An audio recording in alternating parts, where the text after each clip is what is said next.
33과 그리스도 안에 관해서 가지는 성도의 관심, 그리스도 안에서 가지는 성도의 관점. 그래서 빌립보서 1장 12절부터 21절 말씀, 여기는 굉장히 중요한 말이죠. 바울이 빌립보 감옥에 있는데 바울은 그 현장이 세계 복음화의 현장으로 봤고, 성도들은 고난받는 현장으로 봤고, 그래서 하나님을 원망하고 막 그런 현장이 그 빌립보 현장이죠. 지금 우리가 성경 하나님 말씀 공부하면서 제일 중요한 게 뭐냐면 이 부분이에요. 이 관점이에요. 관점. 우리가 그리스도 안에서 그러잖아요. 하나님과 함께 하는데 내 관점은 여전히 내 중심이잖아요. 그죠? 성도들이 거의 99%가 삼일자 하나님, 그것도 창조자 하나님이 함께 하는데 내가 갖고 내가 알고 있는 지식이 얼마나 되겠어요. 그죠? 아는 것보다 모르는 게 더 많은 건데, 나보다 더 많이 가진 사람이 엄청나게 많잖아요. 그죠? 우리는 몇백억 있으면 되게 부자라고 얘기하는데, 내가 중국 가서 보니까 몇백억 부자가 한 5천만 명, 우리나라 인구만큼 있더라고. 그렇게 큰 나라니까 그럴 수밖에 없겠죠. 그죠? 게임이 안 되는 거죠. 중국이 대단하다는 말이 아니라 항상 그런 거잖아요. 그럼 다른 세계는 또 얼마나 많겠어요. 가진 것도 그렇게 자랑할 것도 없는 거고 그런 거잖아요. 우리가 성경 공부를, 말씀 운동을 쭉 하면서 뭐가 안 되냐면 이 관점이 안 바뀌는 거예요. 이스라엘이 애굽에서 그 무시무시한 군대가 있는데도 그 군대가 꼼짝 못하는 그 역사를 봤잖아. 6월절 날. 그러면서도 홍해 앞에서 관점이 안 바뀌어서 또 원망 불평하죠. 홍해가 갈라가지고 나왔는데 그 엄청 무시무시한 홍해가 갈라져서 거기서 그냥 하루에 나온 게 아니잖아. 그 며칠 걸렸을 거 아니에요. 그죠? 12km 정도 되니까 할머니들, 아이들까지 다 있는데 하루에 다 못 건너죠. 그래서 12km를 어떻게 걷습니까, 하루에? 그러면 최소한 이틀, 3일 걸리겠죠. 그렇게 나와가지고 관점이 안 바뀌어요. 생각이 안 바뀌어요, 또. 그래서 거기 나와서 또 여기서 어떻게 먹고 사냐, 그러잖아. 또 광야 통과하고 나서도 요단에 와서 늘 이스라엘 백성들은, 성도들은 불평, 염려 이것밖에 없어요. 우리가 구원도 마찬가지잖아요. 내가 잘나서 구원받은 게 아니죠. 죄와 허물로 죽었던 나를 살리고 나를 영적 살려가지고 구원시켰는데 그 하나님에 맡기면 될 건데 절대 못 맡기잖아. 그죠? 이 성도의 관점을, 생각을 바꾸는 작업을 우리가 계속 하는 거예요. 그러니까 우리 같은 사람들이야 이게 지금 이렇게 말씀 운동하는 유 목사님이나 그런 분들하고 같은 시대에 비슷한 한 10년 이렇게 10년 이상 차이 나니까 거의 같이 이제 인생 마무리 하겠죠. 그죠?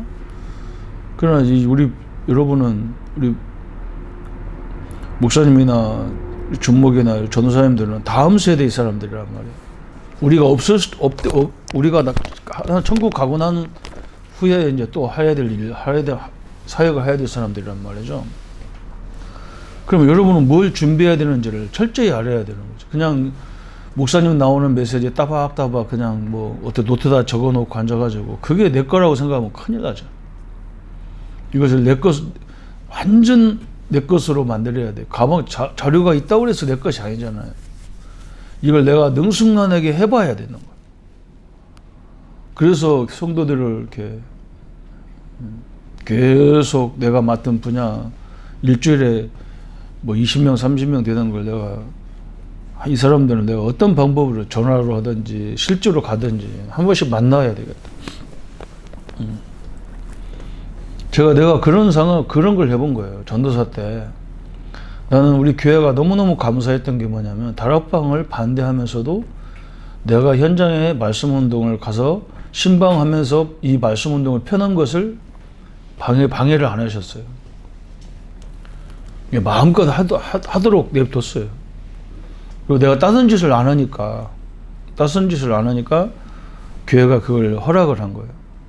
그래서 내가 거기서 얻은 게 뭐냐, 이 기본적인 것이 안 돼 있구나. 성도들이 생각이 안 바뀌는구나. 그래서 말씀으로 하나님이 그리스도가 누군지, 하나님이 누군지, 성령이 뭔지 이렇게 누군지를 가르쳐줘야 생각이 바뀔 거 아니야.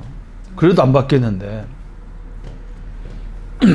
그래서 하나님이 그렇게 해가지고 5교회, 6교회 가가지고 계속 이걸 해보니까 숫자적으로 하면은, 공식적으로 하면 한 150번 이렇게 반복을 했는데, 거기서 이제 많은 부분이 나오는 거예요, 이렇게. 그래서 제가 참 감사하다. 나는 그때 5군데 교회를 다닐 때는, 가면서 이제 부교육자 생활할 때는 너무 힘들게 생각했거든. 내가 돈이 없어서 개척도 못하고 매일 이렇게 부교육자 생활을 해야 되나 이런 생각을 했는데, 결국을 보면은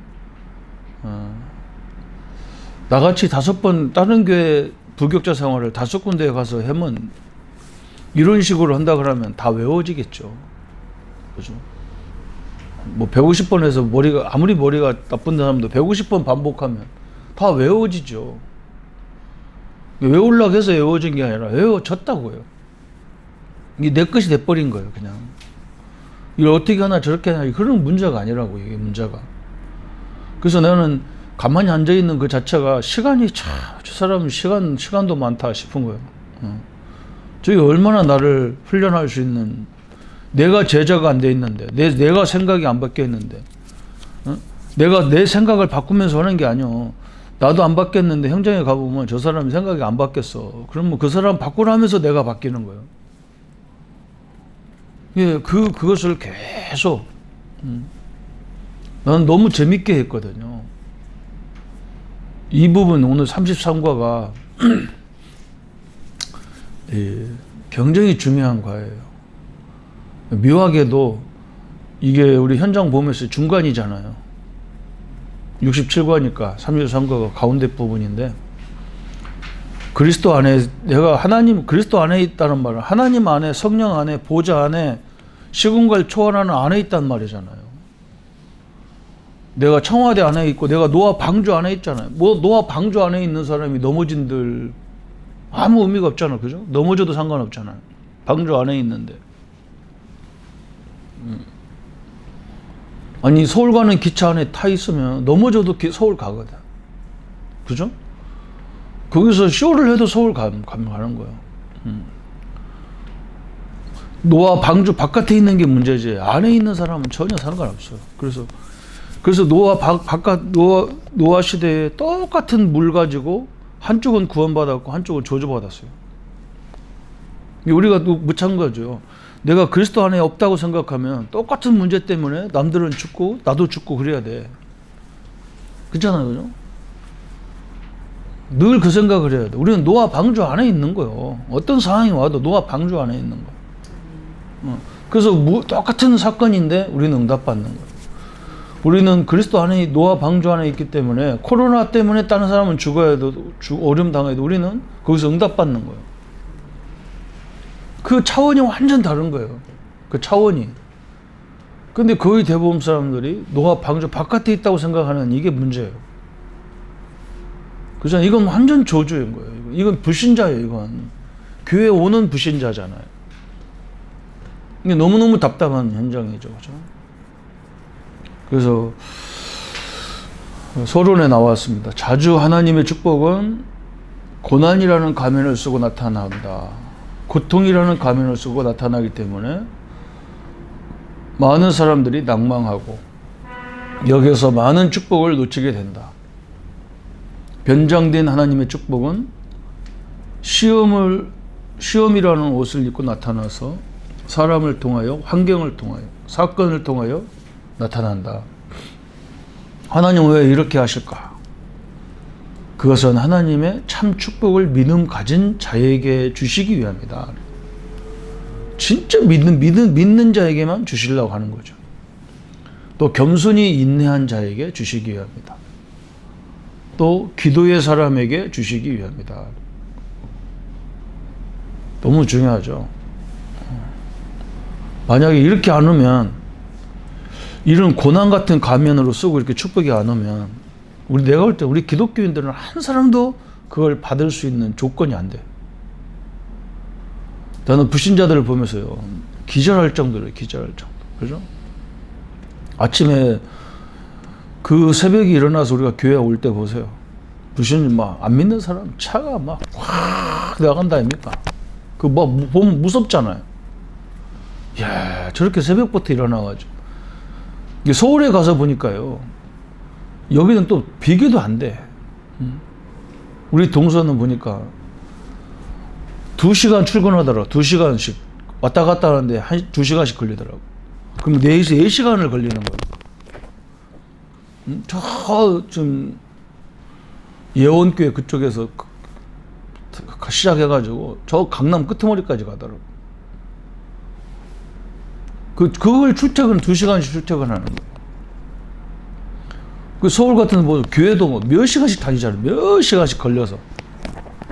우리는 30분이 멀어. 이게 이 시골 개념하고 너무 다른 거예요. 그죠? 불신자는요, 축복이라고 하면 대단한 거예요. 그죠?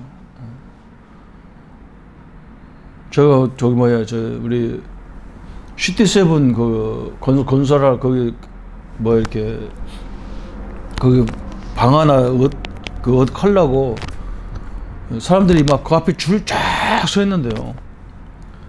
그 앞에 지나가는데 누가 나를 부르더라고. 부르는 거 보니까 내 친구야. 초등학교 친구인데 걔가 불러요. 걔가 어디 사냐? 서울서 살아. 그걸 당첨하겠다고 며칠 여기서 텐트 치고 있었다는 거야. 우리 신자가 그럴 사람이 있겠습니까? 그죠? 오는 것도 못 봤잖아요. 그죠? 예배가 축복이라고 그렇게 말해도 안 됐잖아요. 안 됐습니다. 참 고집도 대단한 거예요. 자, 그런데도 감사한 게 뭐냐면, 그래도 방주 안에 있다는 것이 감사한 거예요. 자, 세상 축복은 성도들은 별로 못 받게 돼 있어요. 어떤 사람은 시험과 고난을 통해 하나님께 더 가까이 나가며, 어떤 이는 믿음이 더욱 연약해져서 넘어지고 만다. 그것은 하나님의 방법을 몰라서 그렇다. 하나님의 방법. 여러분, 여기서 굉장히 중요한, 이걸 가지고 우리가 이 중심을 가지고요, 이렇게 이 교제를 풀어가는 거예요. 이렇게. 우리가 말씀 운동하다 보면 성도들이 막 역사도 일어나지만 막 어려움도 일어나잖아요. 그때 빨리 이걸 계속 말해줘야 돼. 성경에 나타난 몇 가지 예가 나왔죠. 저 출애굽 14장에 홍해 앞에서 두 종류가 나왔단 말이에요. 거의 대부분 사람들이 두려워하고 원망했잖아요. 두려울 수밖에 없죠. 뒤에는 막 세계 최 막강한 군대, 애굽 군대가 막 마차 타고 쫓아오지. 앞에는 홍해 물이 넘실넘실하지. 그러니까 두려웠고 원망할 수밖에 없겠죠. 근데 모세 한 사람은 뭐라고 하느냐, 그죠? 하나님의 구원을 보라. 너희는 가만히 서서 오늘 하나님의 역사가 어떻게 되어지는지 그 구원의 역사를 보라.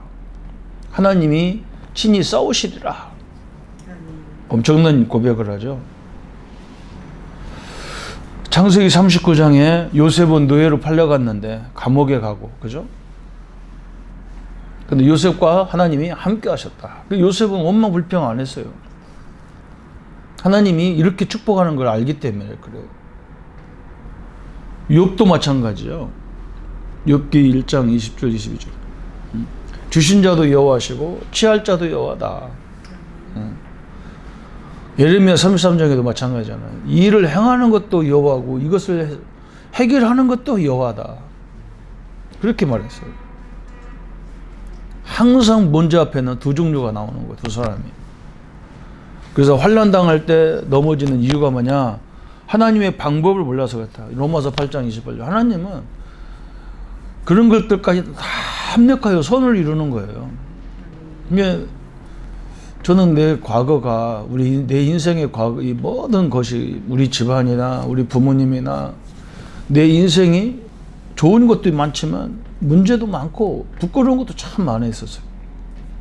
그런데 이것이 전도를 해서 쓰임 받는다는 걸 상상도 못했어요. 그래서 막 많은 사람들 성도들이 그러잖아요. 복음 가진 우리 교회들도 막 어떻게 목사님이 저런 일을 할 수 있냐 막 물론 이해가 안 돼요. 저도 이해가 안 돼요. 왜 저렇게 넘어졌을까? 이해가 안 되지만요. 그런 것들이 다 합력해서 선을 이룬다고요. 그 묘한 거죠, 그죠? 그래서 이 목회자들, 이 성도들은요, 우리의 그 연약한 것들을 간증할 때 굉장히 기뻐해요. 목사님들도, 목회자들도 안 돼가지고 저렇게 고민했구나. 그렇잖아, 그죠? 나는 합숙훈련 가가지고 목사님이, 지금은 목사님이 됐는데 그때는 집사님인데, 김중구 목사님이 그때 집사님일 때 우리 조장했어요. 처음에는 막, 왜 이렇게 말을 못 알아듣겠어. 하도 더듬으니까. 근데 잠깐 생각해 보니까, 야, 저렇게 더듬는데도 하나님이 사용하시고, 근데 또 희한하게 메시지 할 때는 안 더듬더라고. 우리 교회도 뭐, 우리 이기란 장로님이 평상시 말 잘 더듬는데, 대피 기도할 때는 말 안 더듬어. 그래서 내가 참 신기하다. 참 미안해. 그래서 내가 농담 삼아서 장로님은 계속 기도해라. 합력해서 손을 이루는 거예요. 합력해서. 그래서 내가 내 과거가 막 부끄럽고 어떤 사람은 막 그것을 막 상처로 계속 붙잡고 있잖아요. 어?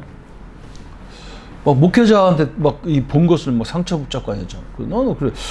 그렇게 나는 그렇게 안 하면 된다. 우리는 저런 목회하지 말자. 이렇게 딱 언약을 붙잡으면 될 건데 말이죠. 환난의 결과를 몰랐기 때문이다. 야고보서 1장 3절에 그런 말 했잖아요. 믿음의 시련이 인내를 만들어낸다 하잖아요. 믿음의 시련은 뭘 만들어내냐? 인내를 참고 기다리는 이걸 만들어내는 거예요. 하나님의 축복이 변장되어 오는 이유를 몰랐기 때문이다. 고린도서 1장 3절 4절 하나님께 받는 위로로 환난 중에 있는 자들을 능히 위로하기 위하여요. 그렇죠? 내가 환난을 당해봤기 때문에 환난 당한 사람을 위로가 되잖아요. 어? 내가 아파봤기 때문에 아픈 사람을 이해하잖아요. 그죠? 그러니까 뭐 그게 굉장히 큰 응답이잖아요. 히브리서 12장 6절부터 11절까지 하나님의 자녀도 징계를 받는. 왜냐하면 우리의 유익을 위해서 징계를 받는. 의의 평강한 열매를 맺게 하기 위해서. 하나님이 그런 말 하잖아요. 이 징계가 없는 자식은 그건 사생활하잖아요. 자식이 잘못됐는데 그걸 징계를 않는 것은 사생활하잖아. 왜 그러냐면 그걸 징계를 하려고 하는 게 아니잖아요. 자식이 저렇게 살면 안 되기 때문에 그잖아요. 사랑의 징계지 죽음의 징계가 아니잖아요. 그죠? 우리를 더 강건하게 하기 위해서, 나를 강건하게 하기 위해서 그렇게 하는 거잖아요. 아니 목사님 나는 막 시험이 너무 커요. 왜 그러냐면 그 가문을 보세요. 응? 사단한테 지금까지 잡혀 살던 사람인데 그렇게 훈련을 안 하면 되겠냔 말이에요. 응? 환난 이후에 오는 실제적인 축복을 몰랐기 때문이다. 출애굽기 14장 31절에 하나님을 경외하게 되고, 그죠? 이런 환난을 통해서, 이런 문제를 통해서 우리가 응답받으면 하나님을 경외하게 되고 믿음의 종이 되게 되고 하나님의 큰 일을 보게 된다 그랬잖아요. 그래서 시험을 당할 때 하나님의 약속을 몰랐기 때문에 고린도서 10장 31절에 고린도서 10장 13절에 그랬잖아요. 분명히 뭐라 했냐면 감당치 못할 시험을 주신 일이 없다 그래서. 그 말은 무슨 말이냐면요. 이 세상의 모든 시험을 보세요. 우리가 시험 문제, 우리 학교 다니면서 시험 봤다 그것만 보자고. 초등학생한테 중학생, 고등학생 시험 문제 내는 사람이 어디 있어요? 그런 선생님 절대 없어요. 초등학생에게 맞는 시험을 주는 거예요. 그럼 내게 시험을 왔을 때는 내가 그 시험을 감당할 수 있다고 생각해 사람이 주셨다는 거예요. 그럼 나를 하나님이 인정한 거잖아. 이걸 감당할 수 있다고 인정한 거잖아. 그죠? 또 시험 문제 속에는 반드시 답이 있잖아요. 답이 없는 시험은 없어. 피할 길이 있다고 그랬단 말이에요. 그죠? 이 언약을 붙잡으라는 거예요. 환난 당할 때 넘어지는 이유가 뭐냐? 왜 환난으로 하나님이 축복하느냐? 그죠? 그래서 유 목사님이 그런 말 하잖아요. 자기가 부모님 태어나 보니까 너무 가난하다. 그 목사님이 이제 가난하니까 돈 할 수 있는데 이걸 초월할 뻔했다잖아요. 그리고 부모님들이 일찍 돌아가요. 아버지가 일찍 돌아가시면 건강이 안 좋아서 맨날 아프시다가 일찍 돌아가시니까 목사님은 철저히 건강에 대해서 연구했다잖아요. 이걸 완전 발판 삼았대요. 나는 그걸 보면서 그래. 난 동삼제일교회 가가지고 조그마한 35평 그 30평 가까이 되는 그 지하실에서 교회가 부흥되니까 옆에 있는 건물, 학원, 뭐 심지어는 교회 차, 교회 옆에 공터가 있는데 거기다 텐트 치고 막 그래서 막 사람이 여기서 모이고 저기서 모이고 막 그렇게 하더라고. 우리 같으면 그럴 거 아니야. 막 교회 성전 건축하자고 막 으쌰으쌰 할 텐데 그런 게 없어. 막 동네에서 막 사람들이 막 시끄럽다고 난리 치는데도 목사님 냅두라더라고. 교회가 당연히 시끄러운 게 당연하지. 그죠? 나는 그걸 보면서 그래. 교회가 목적이 전도해야 되지. 성전 건축이나 뭐 이런 거 가지고 확 나중에 그렇게 숫자가 많으면 당연히 되어지는 거죠.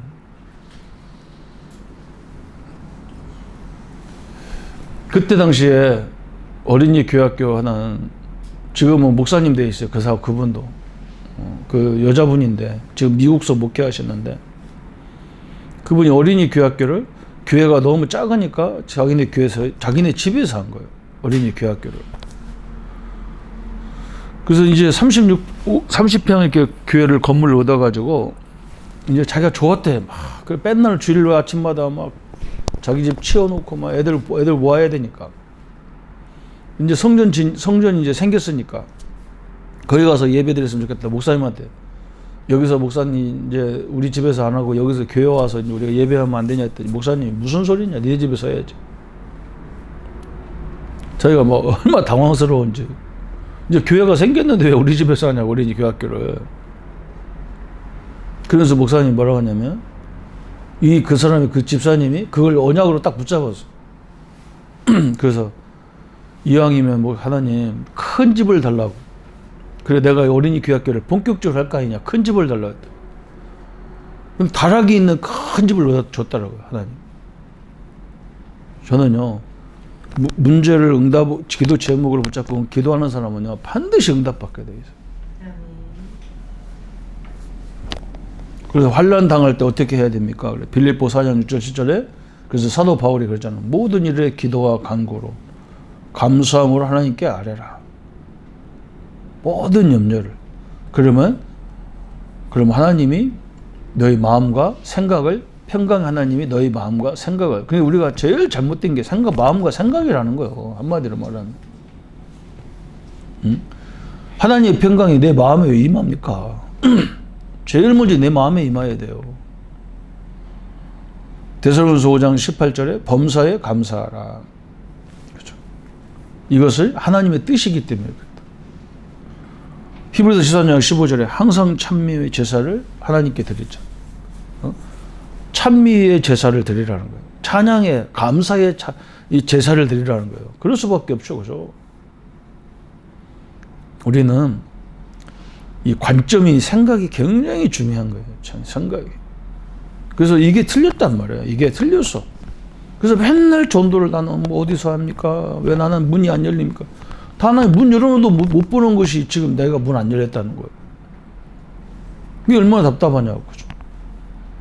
아니 교인이 5명밖에 없는데 목사님 그게 문입니까? 그러대. 바보 축구 같은 소리 하지 마라. 응? 그 사람 우리는 이게 다락방에 일주일에 한 번이라는 개념 속에서 다 속는 거예요. 안 그래요. 매일 할 수 있는 사람한테는요. 매일 다락방 해가지고 빨리 그 사람을 확립시켜서 제자 삼아 만들어야 될 거 아니에요. 한 번 하라겠다고 딱 한 번만 고대하고 앉았네. 이 바보들이 완전 바보예요. 내가 보면 너무 이해가 안 되는 거예요. 이 사람은 막 제자라 막 말씀을 계속 사모하는 사람인데도 한 번 하겠어. 아니 얘가 막 지금 막 공부하고 싶어 죽는 애 보고 야 오늘 3시간 하라겠어. 3시간 더 이상 하지 마. 이 바보가 어디 있냐고.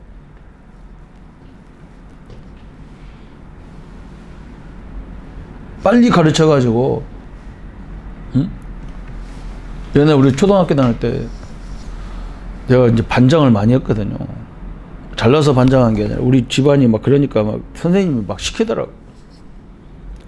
옛날에는 모든 게 막 학교 반별로 이렇게 평균 내가지고 어느 반이 1등이고 어느 반이 2등이고 이런 걸 잘했다고. 그러니까 선생님들이 막 그 근성 있는 선생님은 막 자기네 반이 1등 안 나면 막 난리 치는 선생님, 그 선생님들이 이제 원래 엘리트니까 그런 것들이 강하잖아요. 그래서 선생님이 시험 때만 되면 막 이제 다른 반보다 우리가 1등 나도록 막 나보고 막 반장이니까 막 그거 그거 하라고 막 그러. 그러면 어떻게 합니까, 그죠? 애들 공부하라고 한다고 그거 공부한다고 저희들이 공부 잘하냐고. 아 모르는데 아예 이 공부 방법을 어떻게 할 줄을 모르는데 걔가 공부 잘하냐고. 그래서 내가 이제 1등 나는 사람부터 10등까지 이렇게 애들을 딱 뽑아가지고 1등을 저 꼬똥 나는 놈한테 너 공부 좀 가르쳐라. 어디가 시험 문제 나올 까 가르쳐라. 그러면 이 공부 잘하는 애들은요 또요 굉장히 이기적이요. 그러면 막 자기 공부해야 되는데 누구 가르친다고 막 너는 공부 안 해도 1등 나는데 뭐 때문에 그러냐고. 안 하면 막 그래. 너 1년 동안 우리 반에서 편히 쉬려고 하면 편히 공부하고 싶으면 하고 여기서 하여가 부대끼려면 하지 말고 뭐 너 공부할 때 우리가 막 시커먼 떠들고 장난쳐가지고 너 박살 낼 테니까 그렇게 해가지고 가르치는 거예요. 1등은 꽃동 가르치고 2등은 그런 가르치고. 그러니까 뭐 얘들이 저 뒤에 있는 애들 성적 올라가면 우리 1등 나거든. 이게 원리가 간단한 원리예요. 이 다락방도 똑같은 거예요. 빨리 이게 제자를 세울 수 있는 사람을 빨리 세워야 될 거 아니에요. 그걸 가지고 1년, 2년, 3년씩 기다리고 그게 어찌 그러냔 말이에요. 오늘 우리 이 신앙생활에 가장 중요한 게 그리스도 안에 있는 거고 그 안에서 보는 생각이에요. 관점이에요. 이걸 바뀌지 않는 한 신앙생활은 너무너무 어려운 거예요. 그래서 이 축복을 누리는 우리 성도님들 되시기를 예수님의 이름으로 축원합니다. 주님 감사합니다. 우리가 그리스도 안에 있다는 생각을 저버리고 항상 내가 가지고 있는 거, 내 가정의 배경 가지고 늘 시달립니다. 아무리 말해도 생각이 안 바뀌는 시대입니다. 하나님이 역사해야 되지만 바뀔 수밖에 없는 그것입니다. 그래서 성령이 충만히 하셔야만 바뀔 수밖에 없습니다. 하나님 우리의 관점을 바꿔주시고 그리스도 안에 모든 것이 방주 안에 있는 이 생각들이 늘 충만하도록 역사해 주옵소서. 예수 그리스도 이름으로 기도합니다. 아멘.